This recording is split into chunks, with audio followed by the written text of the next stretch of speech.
My first year in command, I gave out 115 Navy Achievement Medals. And it's like, what are you going to do to me? You know, fire me, put me on one of the worst ships in the Navy and send me to sea?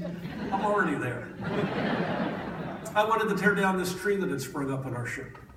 And when we're at sea on weekends, we take Sunday afternoons off. We have a cookout on the flight deck. I go back to my first cookout, whole long line of sailors waiting to get their lunch. And my officers would come up one by one and cut to the head of the line. And then when they got their lunch, they'd go up to the next deck up and sit up there by themselves while the crew stayed down on the flight deck.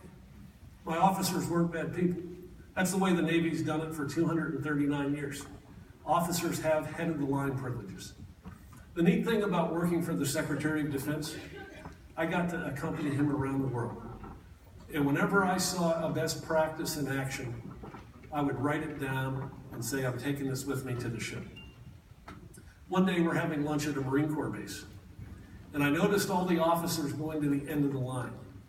And I went up to one and I said, what's up with this? In the Navy, officers go to the head of the line. He said in the Marine Corps, officers go to the end. That way, if we run out of food, it's the officers who go without, not the people on the front line. I started thinking, what a simple but powerful signal we sent when we put others ahead of ourselves.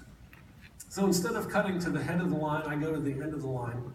When I got my lunch, I stayed down on the flight deck with the crew. I never said another word about that incident, but at the following cookout, my officers went to the end of the line just ahead of me. And when they got their lunch, they stayed down on the flight deck with their people. And what I wanted everybody to know, nobody on this ship is better than anybody else. We all have our role to play, and it all comes down to how well we work together as a team.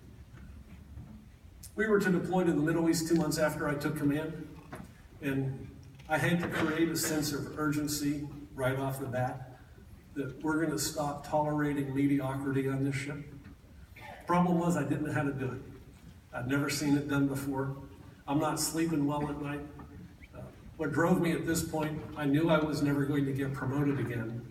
But what drove me was I never wanted to have to write the parents of any of my sailors telling them that their sons or daughters weren't coming home because we didn't give it our best. And it hit me in the middle of the night. Interview every sailor, each one individually, and look them in the eye and tell them what we're about.